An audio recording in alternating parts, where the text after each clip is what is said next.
Hello, my dudes. Welcome back to the second episode of Previously Gifted. I have been through a lot since we recorded that first episode, mainly that I was sick. So, sorry for my haggard appearance. I've been dead for a week. It's really fucking awesome because, actually, no, it's not awesome in any way. I randomly got sick overnight. I had fever, chills, those body ache, joint pain type of things, which are not fun. And then I got strep throat. So I've been taking antibiotics for 2 days. I am finally feeling mostly better, but I've just been through a lot. So hoping that everything's chilling now because I'm going to be traveling for the next few weeks. Nathan and I leave on Wednesday to go to Arizona, and then after Christmas, we're going to California. So we've got a lot to do, and nobody has time to be sick, especially not me. And also, I'm breaking a promise. I told you guys I wouldn't record these podcasts with my aligners in, but I have to right now. Another really fun thing. I promise this podcast is going to be a lot more positive. I read the reviews. I hear you guys. So today we're actually going to be talking about study abroad a little bit because I know you guys want to hear it. Have I mentioned I studied abroad in France? But before that, I have to wear my aligners because obviously while I was sick, it was a little harder to wear them. It's so bad. Dude, my throat was a disaster. I finally looked at it with a flashlight, and it was horrifying, and I went to the doctor immediately. But anyway, it's so uncomfortable to wear these.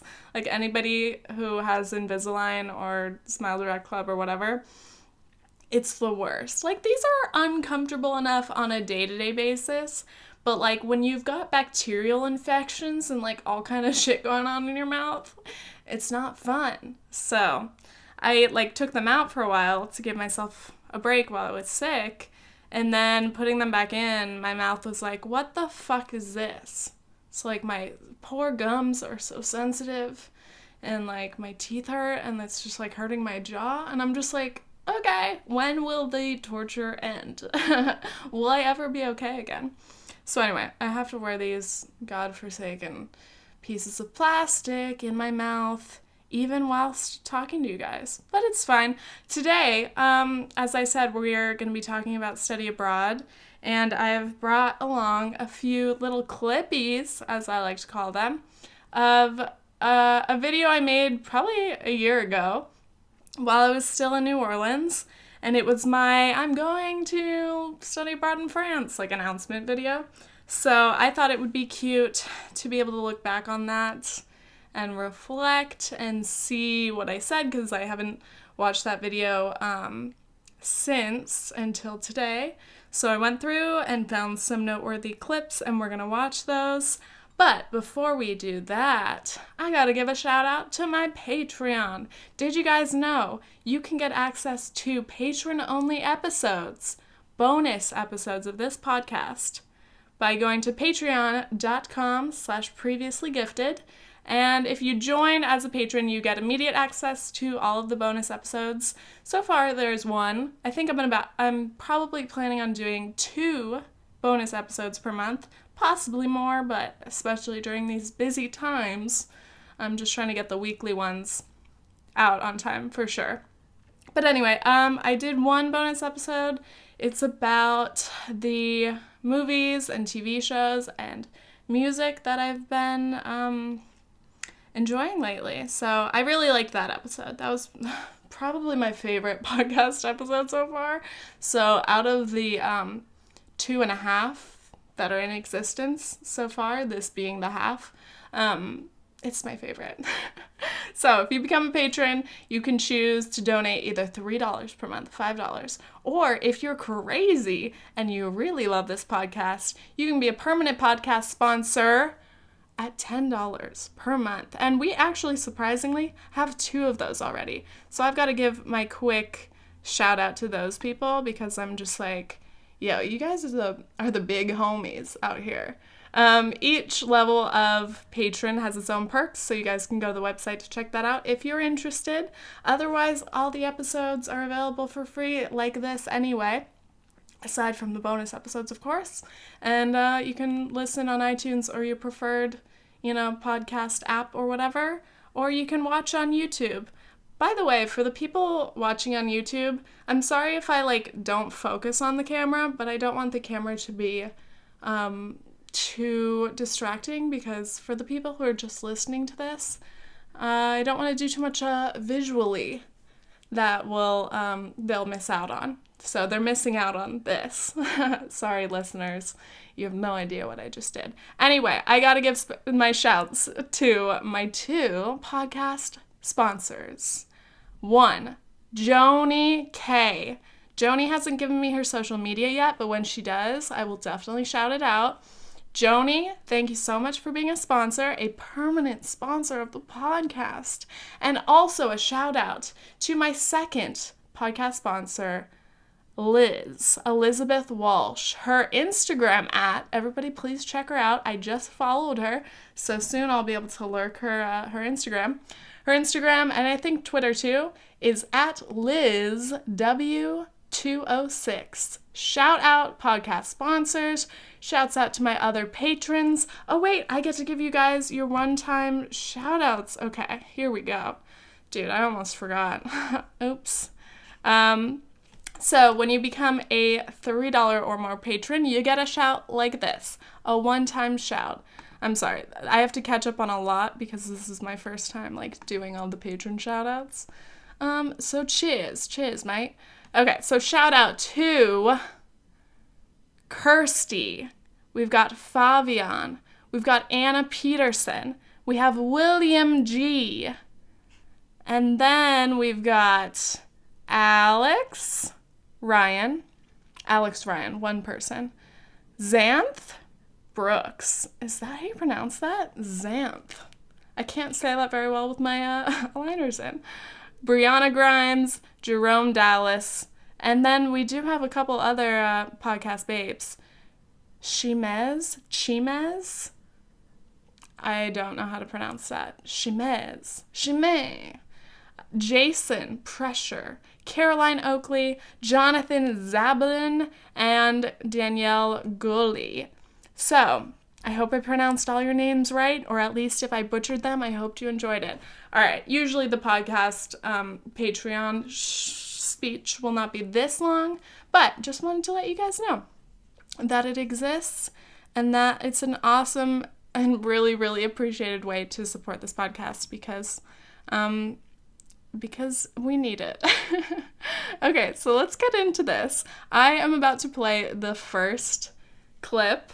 So this is me a whole year ago with some background music. Here you guys go. Hope you enjoy. First of all, I am studying abroad in France.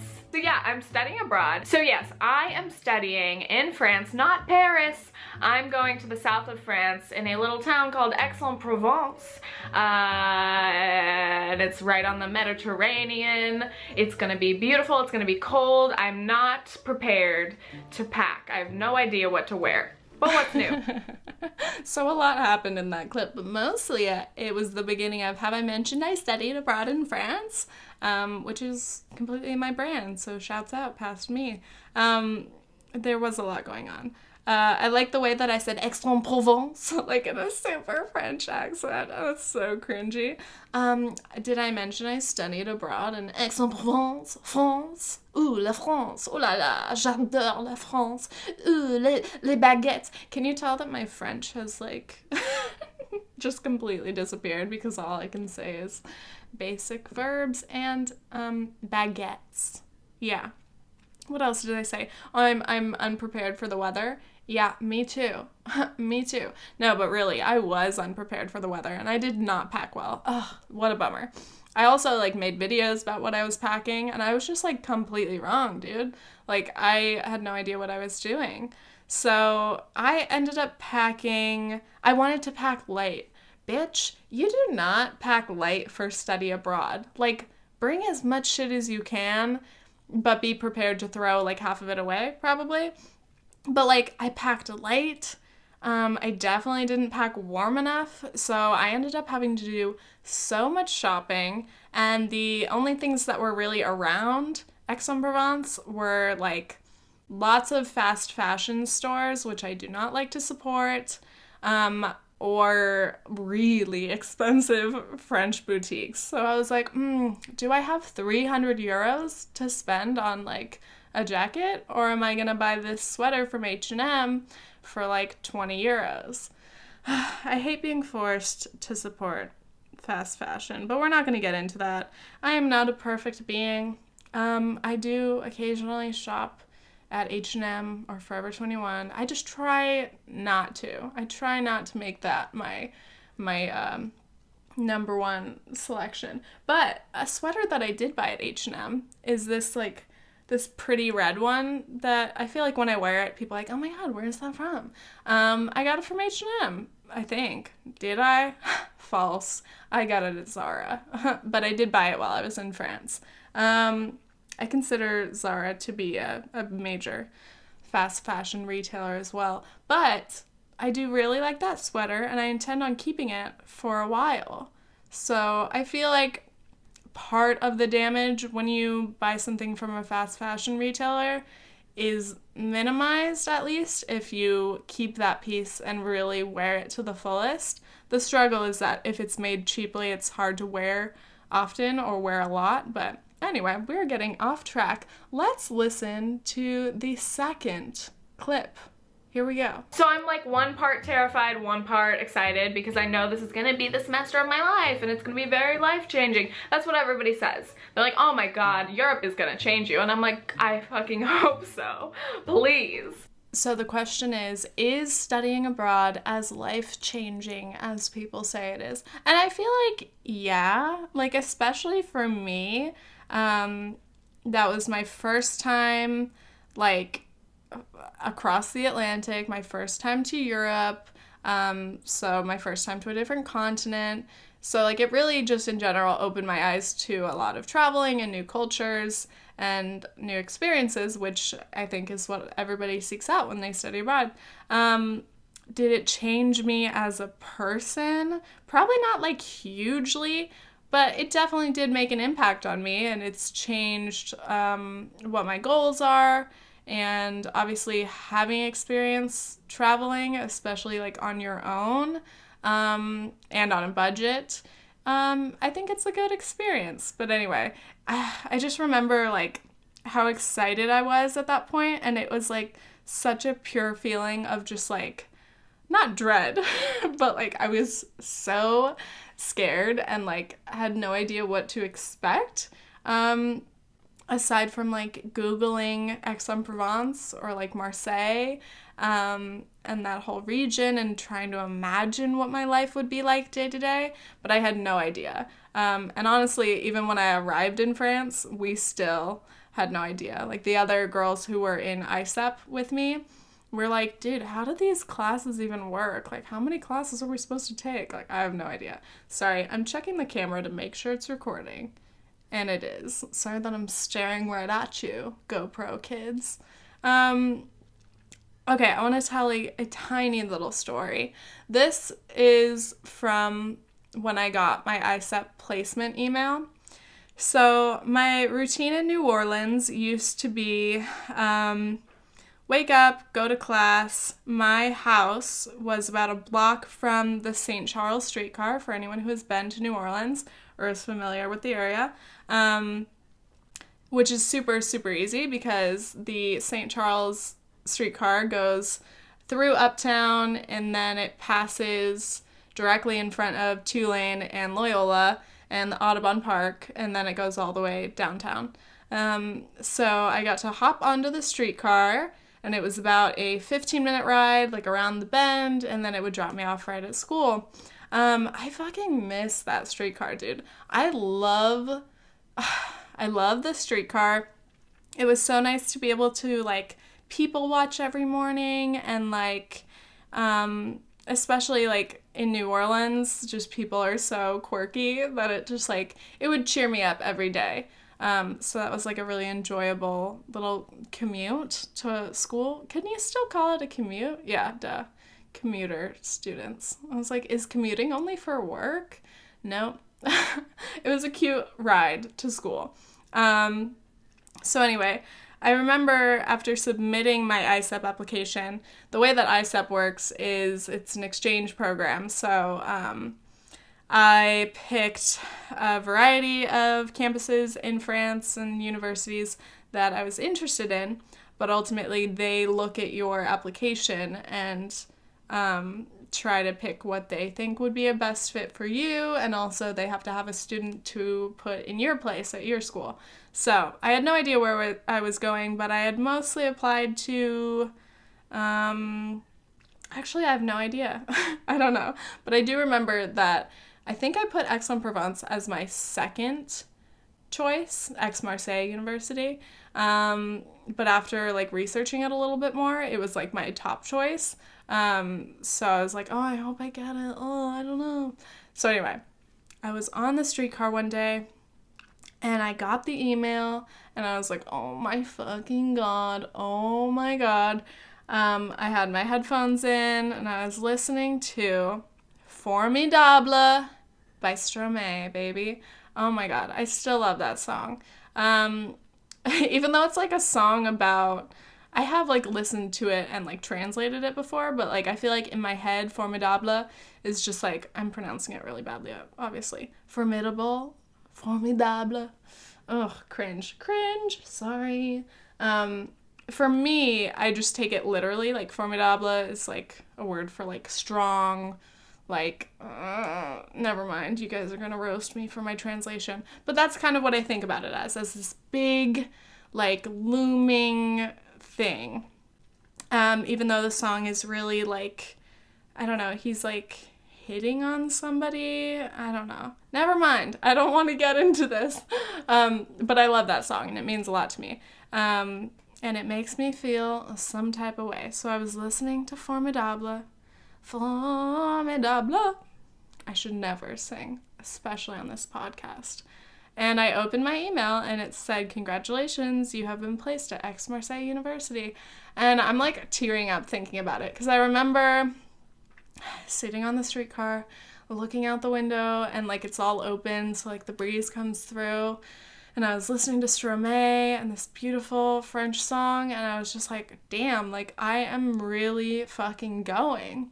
Like in 2 months' time, I'm gonna be in France. I'm gonna be speaking French. I'm gonna be like living there for months. And I did it. And I felt so proud of myself because like, first of all, the study abroad application process takes so long, and it's just like, it's very long and painstaking and expensive because you have to apply for things, pay for all these fees, and it's complicated. And I did it on my own.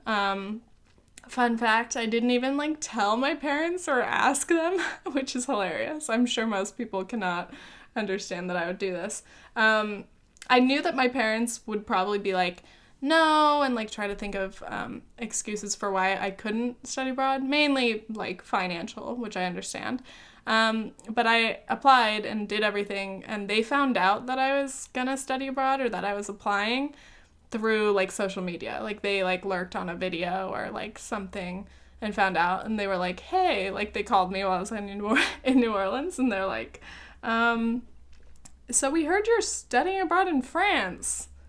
And I was like, yeah, I did apply. I'll let you know what happens. I'll figure out all the financials. But anyway, the entire experience of like doing that, it all culminated in that moment of finally like having my placement. And I just felt like really proud of myself. And I was like, you know, I feel like I'm not the typical study abroad student, which I also touched on in this video that we're watching clips from, because I mean, obviously studying abroad is a luxury and it costs a lot of money, and usually, I don't know, like usually it's just the type of kids who get to travel all the time anyway who study abroad, unless you happen to get like special scholarships or your circumstances are different. Everybody's circumstances are different. But anyway, I was like, like I'm a self-funded kind of student, and I'm always financially responsible for myself. So to be able to study abroad is major, and I know it's going to cost a lot, but it's going to be worth it. And that's definitely true. It definitely did cost a lot. But I wouldn't trade that for the world. Like, it absolutely was worth it, because studying abroad is unique in that you can only do it in college. I mean, obviously you can travel, and if you're lucky, you can travel for an extended amount of time as an adult, but especially to be able to take the time and still, get some credits while being abroad is just a unique experience. So I was definitely very lucky to be able to do that, and I appreciate it, and I will cherish it forever. Let's watch that next clip, dude.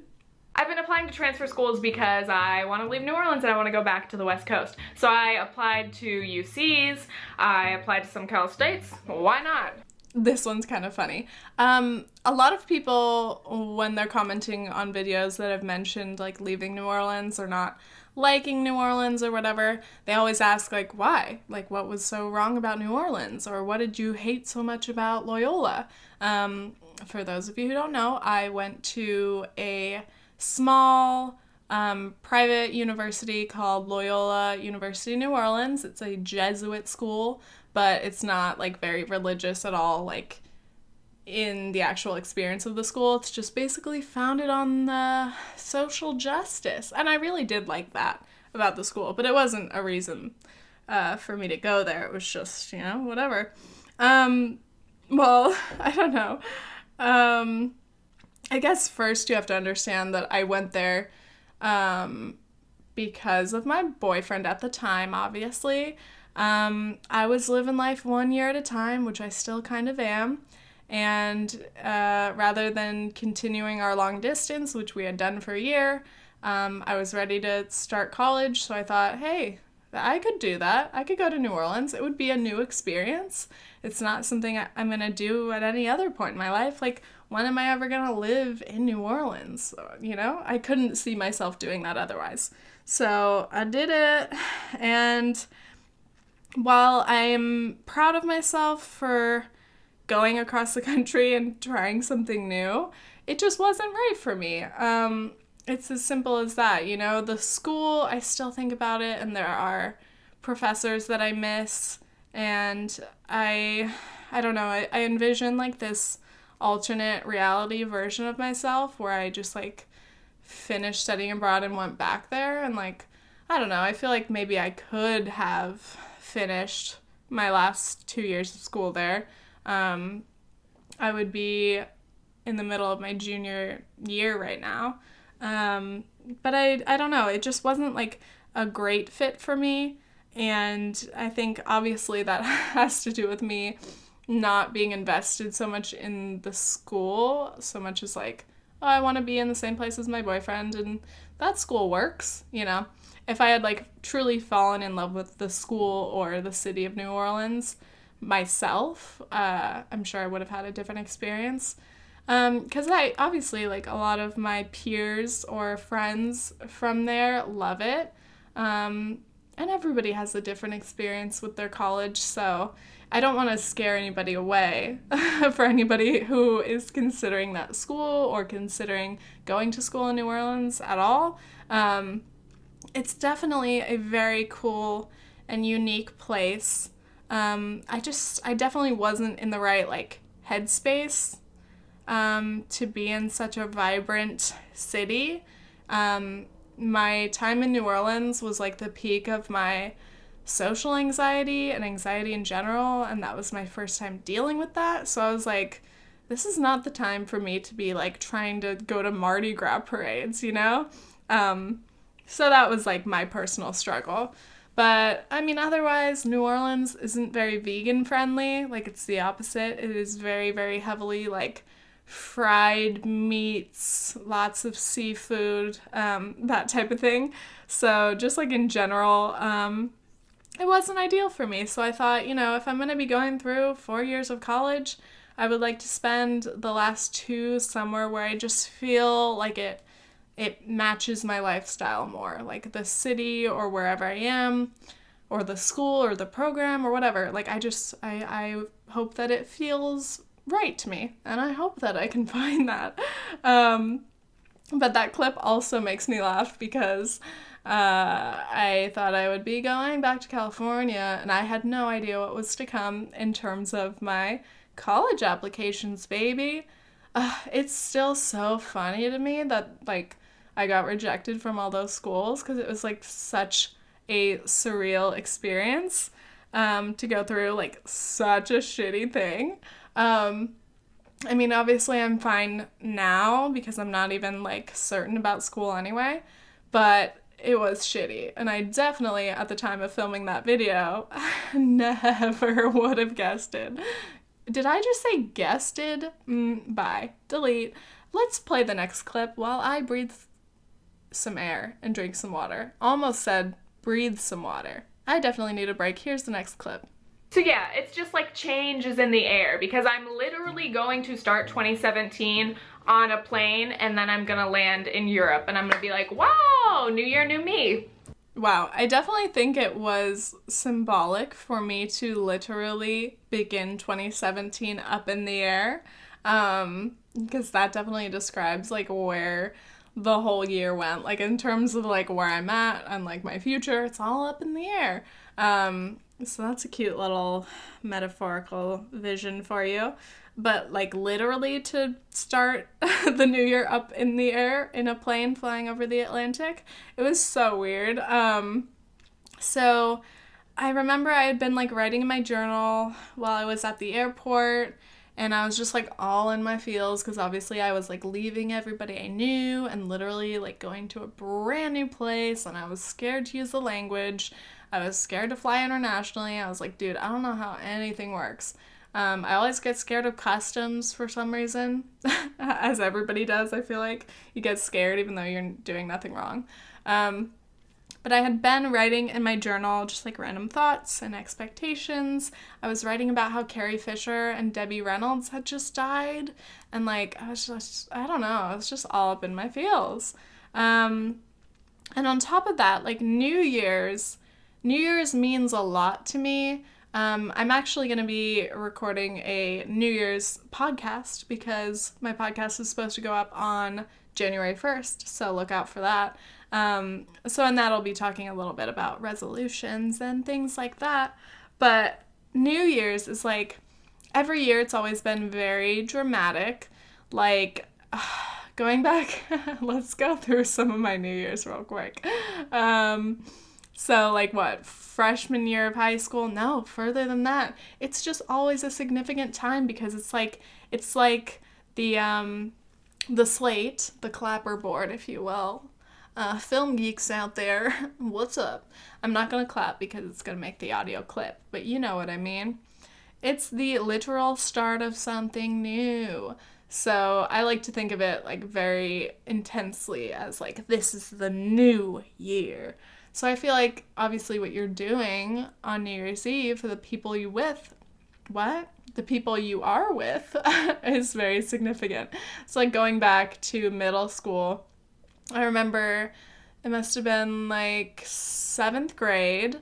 McKenna invited me and like our friends over to her house for a New Year's Eve sleepover. Some girl, like her mom packed us some snacks. We were so crazy and silly. We like stayed up doing, oh, I'm just remembering this now. We were doing like dares. I think there was like a dare website. And I just remember like my friend Blondie like ate glue, and we have a picture of that, which like in retrospect is like a very damaging picture because it doesn't look like glue in her mouth. But hey, let's be fucking innocent here. We were 12 years old. What else? Like I had to take a shower with all my clothes on, and like it was just a very silly, typical middle school slumber party kind of night. But it was cool because that was like our first big sleepover with Blondie, for example, who's my friend Amanda, if any of you remember her from my older videos, that was significant because, like, that was when we really all started to hang out a lot. And then from there, it just became, like, you know, as it is on every holiday, like a priority to make sure you're gonna be at a party for the holiday. So it's like, dude, if you don't have New Year's plans, that's fucking lame. How are you gonna kiss somebody at midnight if you're not at a party, you know? Oh, God.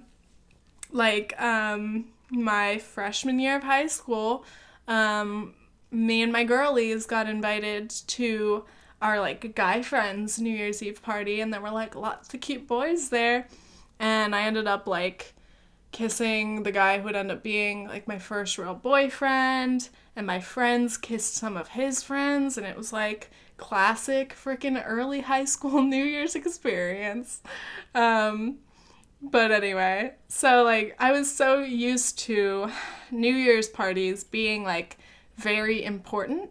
So it felt really weird to be missing out, especially because, like, I had been at college in New Orleans and I missed all my friends from home, and usually, like, winter break is when we all get to reconnect. So it was sad for me to, like, miss New Year's and, like, not be able to be with everyone for that night. But then I was like, hey, dummy, you're literally flying to France. Like, you can't really complain about that. Like, you're about to start your semester abroad. It's okay that you're gonna miss one party with your friends. But yeah, I was, like, on the plane, and I feel like my flight left at, like, I don't know, like, let's say 8 p.m. Eastern time. I was flying out of New York. And I swear, like, an hour into the flight, they just got on the intercom and they were like, hey, it's 2017. Happy New Year. And everyone was like, whoa. Woo. And I was like, that was the most anticlimactic bullshit I've ever heard. I was like, first of all, what? Okay, we must have just jumped time zones because it's only been an hour. It should be like 9 o'clock. I was like, anyway, I get how it works, but, like, we didn't even get to do a countdown. Like, there was nothing. And I was like, oh, I guess that's it. I'm like, I wonder when my friends back home will be kissing each other. Like, doing all the time zone calculations. Fuck trying to figure out time zones while you're flying. Like, no. Just land and, like, reorient yourself when you get there, because it doesn't make any sense to me. Anyway, yeah, it was really strange. And then I actually landed in Portugal first because I had a transfer flight. So I landed, and the Lisbon airport was, like, super dead, but, like, small, but, like, since it was empty, it was weird. It was, like, only my flight walking through there. And I just remember being like, I'm in Europe. Huh. Okay. I'm gonna be in France in a couple hours. And it's also, like, morning now. I don't know. I was just, like, so out of it. And so excited. All right. It's time for the next clip. Here we go. It's very weird because I am, like, leaving this place. Like, this room that I've come to know as my home, this house, I'm leaving forever. This town, I'm leaving forever because I'm hoping, guessing that I will get in somewhere in California, so I won't be coming back here. But it's super weird and kind of bittersweet because I'm like, oh, goodbye, New Orleans friends. And then I'm like, wait, what friends? Okay, I have a few friends. Lmfao once again at me saying, like, I'm hoping I'll at least get into one California school. Like, being humble, like, oh, I hope I get into at least one, but, like, low-key thinking I'm getting into all of them. Psych, reality check, you're getting into 0, bitch. Where are you going to college now? Oh, that's funny. Another thing people have asked me is why I didn't just decide, after being rejected from all those schools, my transfer applications, why I didn't just decide to go back to New Orleans. But I was like, dude, like, first of all, I don't want to go back there. Like, I made that clear. But also, how embarrassing would it be to pull my sayonara, like, I'm not even going to say bye to anyone because I didn't really have many people to say goodbye to. Be like, bye, bitches, I'm going to France and I'm never coming back here. And then to come back? Like, how funny would that be? Literally, though, like, not many people would care. I don't know. Am I underestimating like how much, if any, like people cared about me in New Orleans? Hey, if you are any New Orleans listeners from Loyola, my Loino Wolfpack Bays, uh, if you're out there, what's up? How are you? I still follow some people on, Instagram and stuff. I have a couple of people that I am still invested in, but not like many. So it's like, would it really make that big of a splash? No, definitely not. All right, let's do the next clip. Anyway, I'm trying to be a new me. Like literally, I am going to France. I want it to change me. I want to become a more open and outgoing person because I go through periods where I'm more outgoing, but it's really been a while and I feel like I've lost a lot of confidence in my like friend making abilities. We've talked about this. I made a video about having no friends in college. I've cried about not hanging out with people. I love being vulnerable on the internet. All right, I wanted to be more open and outgoing. I wanted to be different. I think that I pretty much succeeded in that. I mean, when you especially compare like who I was in New Orleans, like literally never wanting to go out. Like I turned 21 and like still didn't care to go to like college bars or like anything. All I did was buy boxes of Franzia and put it in my fridge. When you compare that, Tiffany, to my French Tiffany, my Aix-en-Provence Tiffany, yeah, it was definitely more social. I mean, it really helped having the ISEP girlies. I love them so much, and I do miss them. It helped having that automatic group of friends that we all met at the beginning, and then we had all of each other to like either go in big groups and do things or go in smaller groups, and obviously like specifically Casey and I got really close. Side note for any khaki fans out there, Casey is planning to come visit me in New York for her spring break. So maybe March, April, you'll see some Casey and Tiff vlogs, dude. We are gonna get wild. We're gonna go just drink brews and go dance like the old times, But it does make me really happy to think back to just like our usual routine of like, you go to class, you go to the local store, Franprix, you grab a baguette, you get some foods, you grab some wine. We pre-gamed in the dorms, of course, and then we would just walk up to town and like go to our local usual pubs or like try a new weird club and like meet some weird people and then run away together and, just like those classic nights that I definitely think I missed out on in my New Orleans college experience just because I wasn't open to it. I wasn't ready for that. I definitely got to embrace that in France, and I really, really love that. And then I feel like I got home and I like got back to normal. Like I was just like, I'm not really down to go out too much anymore. I mean, I still like to, my favorite thing in terms of like socializing, I guess, and drinking is just like to go to a pub or like a bar and just like chill, just drink and like chat. I still don't really like clubs. We went to like maybe a few clubs while I was in Europe, but it's definitely not my thing. I like to dance, I like to be silly, but I'm not trying to get like lit and hook up with strangers or anything. I don't know. Or like people get decked out in their like going out clothes, and I just don't do that. Maybe I'm too lazy for it.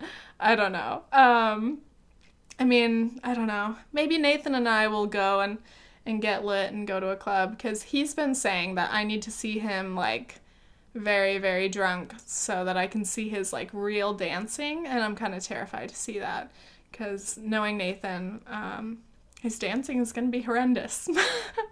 But honestly, me too. I don't know if I'm a good dancer or a really bad dancer, but I think I'm a fun dancer. Like, oh my god. I just remembered this one time early in the semester in France when me and my girlies, we tried out this club, if anybody knows about it, in Aix-en-Provence. It's called Club Scat or like Scat Club. It's like a jazz club, but it's like underground, so it's like a cave. And it's like kind of weird and sometimes the music sucks. But, I mean, sucks as in, I literally want to hear American music. Like, and I know that's, like, total, like, ugh, American, like, annoying habit to be like, oh, I want to hear American music. While in France or Europe, you dummy. Like, obviously they're going to play, like, local tunes.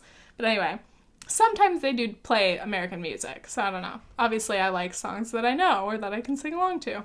But anyway, we went to the scat club, whatever, and I was, like, dancing with Casey. And then we met these French guys who were, like, the first thing they said to us is, like, what do you think of Trump? And we're like, oh, haha, we hate him. And, like, they were, like, pro-Trump and, like, anti-immigrants. And we're like, yeah, but, you know, we're kind of, like, temporary immigrants right now. Like, we're studying abroad. Like, we're not French. Like, and also, what? Like, I don't know. It was messy. But, like, we were dancing and, like, they, like, danced with us. I just remember one of the dudes, like, didn't move his arms while he danced. It was so uncomfortable. Oh, my God. I literally was like, I was trying to tell him in English and French, like, to move his arms while he dances so that it doesn't look so weird, because he was literally just dancing, like, without his arms. And I was like, dude, I'm 100%, like, an arm dancer. Like, it's all arm. It's all arm. So if you're not using your arms, you better be killing it with your feet or something, you know? But he was just being weird. Anyway, that just made me laugh really hard. Tip, don't try to tell people how to dance, because it doesn't go over well, and it makes for just, like, an awkward moment. Yeah, hilarious. Let's play the next clip. I'm gonna be vlogging, obviously. It's gonna be beautiful. I am going to eat so many baguettes. Alright, this clip is very small and insignificant, but, like, I just wanted to point out, yes, I ate so many baguettes. Like, truly, I mean, okay.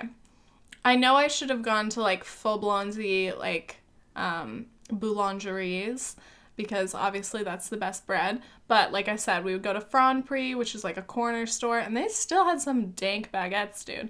I would either get like a half one or like just go all out and get a full-size one and literally eat the whole thing on my walk home. My bread consumption was at an all-time high, and it was so good. Of course, I did go to local bakeries, and like, yeah, like you just get like a chunk of bread. And it's so cheap and so delicious, and that was just, like, a staple in my diet.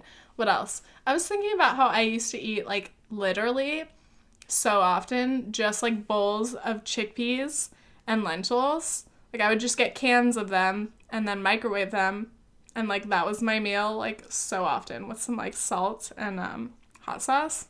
Dude, like, that was all I was eating. The food, like, in terms of restaurant choices was kind of abysmal for me because it was really hard to find vegan things. I mean, obviously I was missing out on the fromage, dude. Like everything with cheese in it. And obviously not eating meat either. So it was a little bit tough, but like, dude, I love baguettes. I miss them. I need them. I need a good baguette in my daily life. Like, where can I find my local boulangerie in Long Island? On Long Island. Can anyone let me know? Play the next clip. Me. And then, yeah, I'm like transferring. And then I'm gonna be back in California. Gonna be a Cali gal again. And I don't know. I'm just ready. I'm ready for new things because I feel like I've been in a funk for the last, like, year and a half. Pretty much the entire time that I've been in New Orleans, I've let myself get in this little funkiness, and I just want to get back to me, and I want to feel great. I want to make great friends. I want to be the best me. Again, another example of me having no idea what to expect in the future. Yeah, I mean, that's like the thing that makes me laugh when I think about 2017. It's like, it did not go how I expected, but that's great, and I like it this way. Obviously, I thought I was going to be in California. I thought I was going to be going back to school. Instead, I'm in New York, and I'm taking another year off, and I'm I'm living with my boyfriend. I never would have expected to be living with someone this soon, which, by the way, I can talk about that in another podcast or a video at some point. Just like, I don't know, I was really nervous before moving in with Nathan, because I was just like, is this gonna be cool? Like, I don't know how it's gonna be. And like, I don't know, I hadn't considered it. And then like quickly we were like trying to make decisions and we're like, you know what, let's just do it. Because like I came out here to visit and Nathan is so sweet and he's so accommodating. And like as like, I don't know, like living with him is very easy. And I think I'm pretty easy to live with as well. So there's like no conflict. And Nathan is very neat, but not like a neat freak. So like when I'm messy, he doesn't like mind it. He'll just like low key like clean things. Like, but I've been being a better version of myself. Not the like room behind the camera, because that's a bad example. It's very messy back there right now. But I do try to be more clean, obviously, to be considerate of Nathan and our roommate. And his girlfriend. So, you know, I don't know. But anyway, what was this clip about? Yeah, life is very unexpected, and I had no idea that this is where I would be, so that makes me all the more excited. And, you know, who knows about 2018? What does 2018 have in store? You never know. It's very interesting. Let's play the next clip. Here's the thing, I realized I need to get to 100,000 subscribers so I can get the silver play button plaque.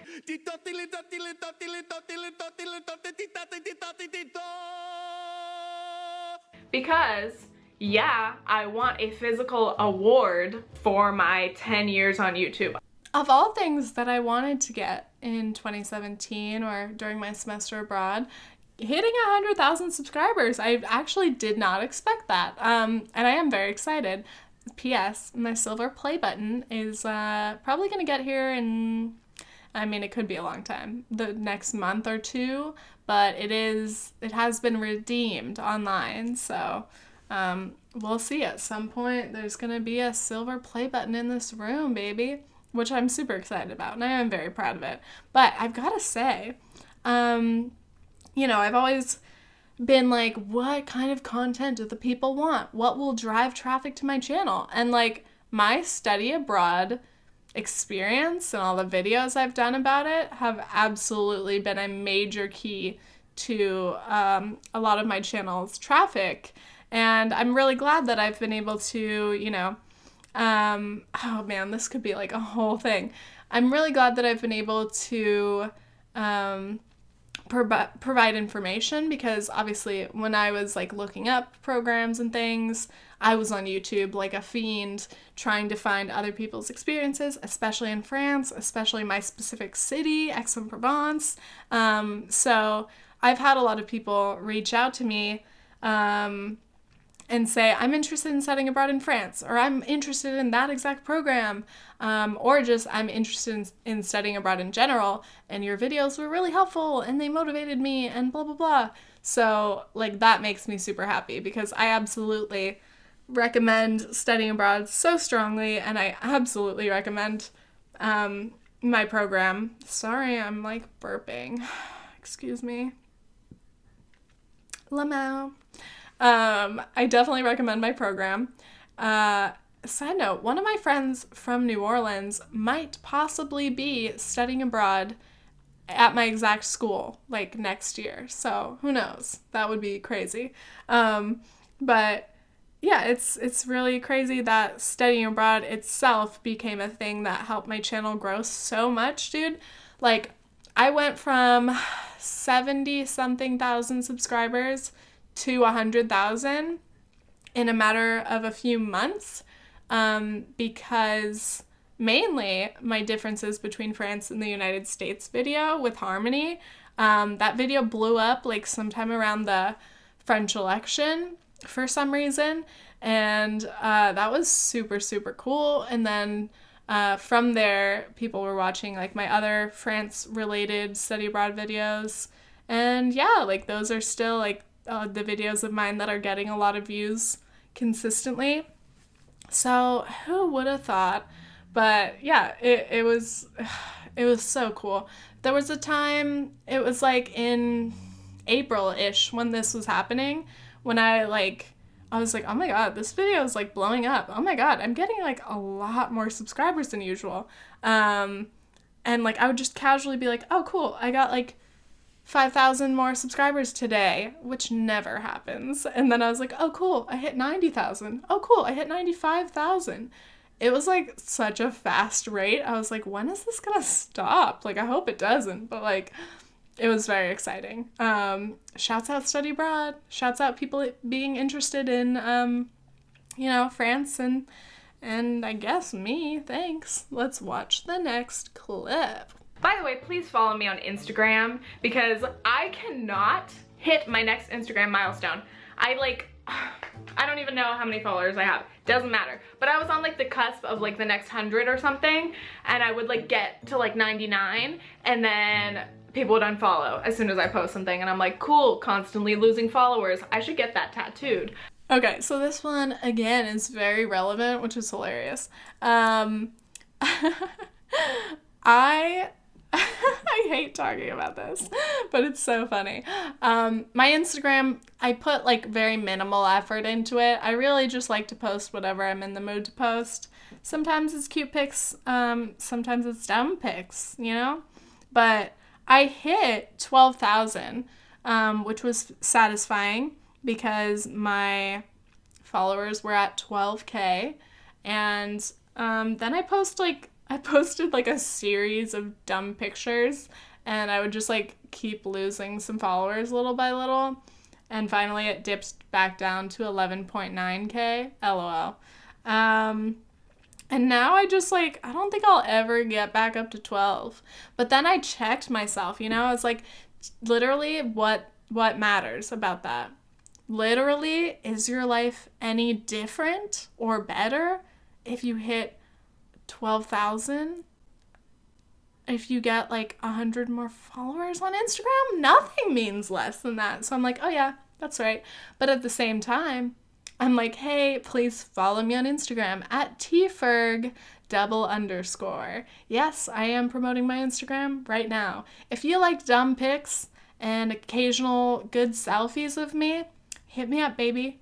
P.S. I think I'm going to be going back to pink again soon. So if you want to see some pink hair pics, that's some strong motivation to go follow me on Instagram. I think this is a good place to wrap it up. I hope you guys enjoyed this episode. Make sure you tweet me or, leave a review. Please leave a review, especially if you've listened to the whole thing. Leave an iTunes review or anywhere else, I guess. Wherever else you can leave a review. And, I hope you guys liked this format with me adding the other clips. It definitely helped me not get such a dry mouth, and also like drinking some water, obviously. Life tips by Tiff. Drink water and breathe once in a while. Don't try to talk for an hour straight, and that's obvious. All right. I love you guys so much. Stay tuned for more podcasts. The Christmas podcast will feature Nathan. We already recorded that in advance, so stay tuned. I hope you guys will enjoy it. I hope you're having a happy holiday. I hope you're having a good winter time off, and I hope that I didn't get too loud because I just got too close and too excited near the microphone. I love you guys. Take care of yourself. Okay, thanks. Bye! Did I even mention that this podcast is called Previously Gifted? And also, have I mentioned that I study abroad?